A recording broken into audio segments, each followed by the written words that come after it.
Magandang buhay mga bata! Tara, samahan ninyo akong matuto kasama si... Teacher Aika, your online teacher.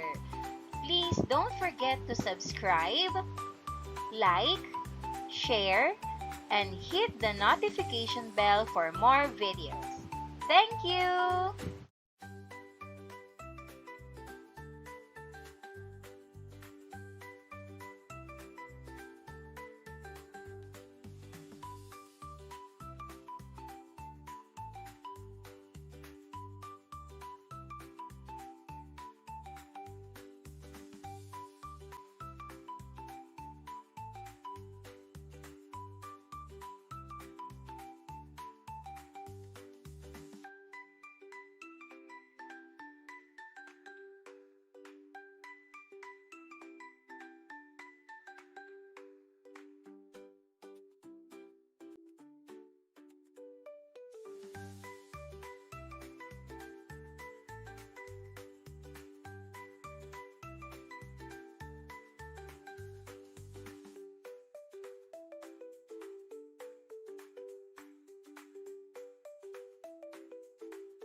Panuto, punan ang word web ukol sa komunidad o pamayanan.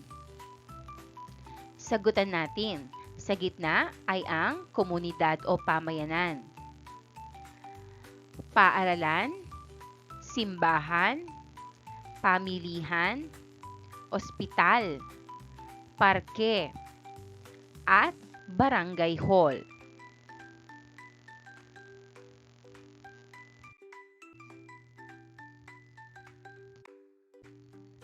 A. Bago magbasa, paghawan ng balakid. Narito ang larawan ng bukid o palayan. May iba't ibang uri ng pamayanan. Ang iba ay nasa lungsod, marami ang tao at mga gusali.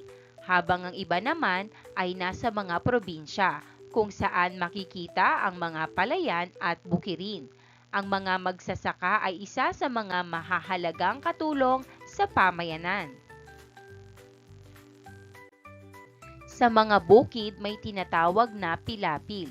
Ito ay isang pader o taas na lupa na itinayo sa gilid ng sakahan o tabing ilog. Ginagawa ito upang protektahan ang sakahan mula sa baha at para hindi magkaputol-putol ang lupa kapag malakas ang ulan. B. Mayroon ba kayong probinsya? O nakapunta na ba kayo sa isang bukirin o palayan? Ibahagi ninyo ang inyong mga karanasan at kwento. Alamin natin sa ating tulang pambatang babasahin kung ano-ano ang mga gawain at karanasan ng may akda ukol sa pamayanang kanyang napuntahan. Habang nagbabasa, basahin ng malakas at may angkop na damdamin ng tula.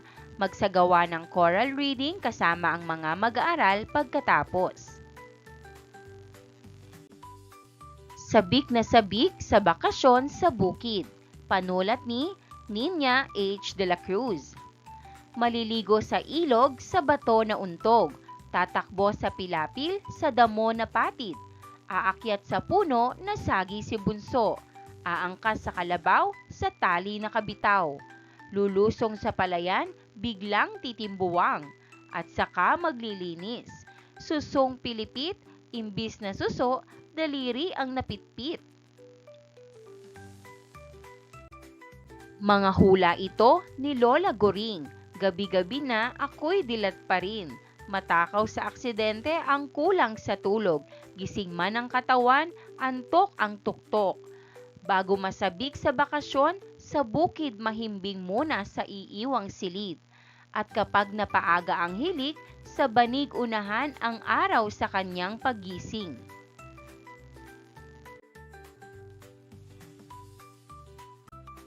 Magsasagawa tayo ng isang aktibidad na tinatawag na Sketch to Stretch. Ipaguhit ko sa inyo ang mga gawain o mga bagay na natatandaan ninyo mula sa tula. Pagkatapos, bibigyan ko kayo ng pagkakataon na ibahagi ang inyong mga iginuhit at kwento tungkol dito. Mayroon ka bang kaparehong karanasan tulad ng sa may akda ng tula? Alin sa mga gawaing ito ang iyong naranasan? Alin ang iyong paborito? Magbigay ng dahilan.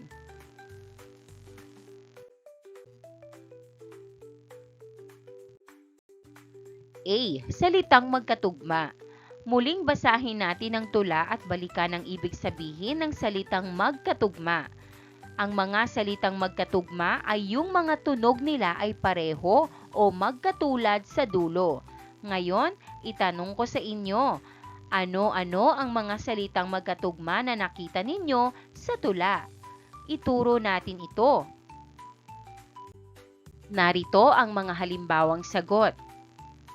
Ilog na untog, kalabaw na kabitaw, pilipit na pitpit, bukid, silid, araw, kalabaw. B. Pagpapantig. Matapos tukuyin ang mga salita, pagpantigin ang mga ito. Maaaring gumamit ng Elconin boxes bilang gabay. Maglagay ng markers habang sinasabi o tinutukoy ang bawat pantig na bumubuo sa mga salita. C. Diptongo. Ano ang hayop na katulad ng magsasaka sa bukid? Sagot, kalabaw. Kalabaw. Ang salitang kalabaw ay binubuo ng tatlong pantig. Ka-la-baw. Ka-la-baw. Ang huling pantig nito ay baw. Ang aw ay isang halimbawa ng diptongo. Ang mga diptongo ay nabubuo sa pamamagitan ng pagsasama ng alinman sa limang patinig at titik Y o W. Narito ang mga halimbawa ng mga diptongo. Aw, a, iw, oy, uy, oy, i. Basahin natin ang maikling talata. Pagkatapos, iyong bigyang pansin ang mga salitang may diptongo. Ang diptongo ay kapag ang dalawang patinig ay magkasama sa isang pantig, tulad ng ay, oy, u, at iba pa. Ngayon, tukuyin natin ang mga salitang may diptongo sa talata. Narito ang mga diptongo. Tatay, palayaw, kalabaw, alalay, araw-araw, palay, gulay, sitaw, pechay, bataw, baboy, at sisiw, aliw, tatay.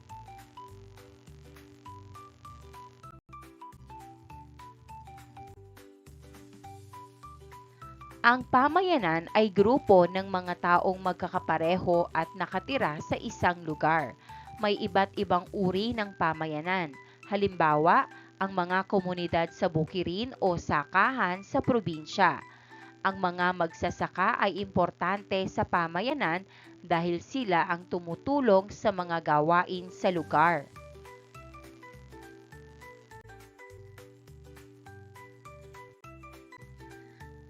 Tama o mali? Panuto, gumuhit ng happy face kung ang kaisipang ipinapahayag ng pangungusap ay tama, at sad face kung ito ay mali. 1. Ang isang lungsod ay halimbawa ng isang pamayanang rural. Sagot, malungkot na muka. 2. ang pagsasaka ay isang kabuhayan ng mga mamamayan sa isang pamayanang urban? Sagot, malungkot na muka. 3. Ang mga magsasaka ay mahalagang katulong ng pamayanan. Sagot, masayang muka. 4. Ang mga miyembro ng isang pamayanan ay may pagkakatulad. Halimbawa nito ay ang kanilang wika. Sagot, masayang muka. 5. Sa isang pamayanang urban, maraming makikitang sasakyan at matataas na gusali.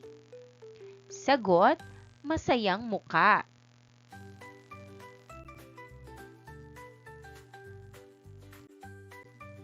Takdang aralin.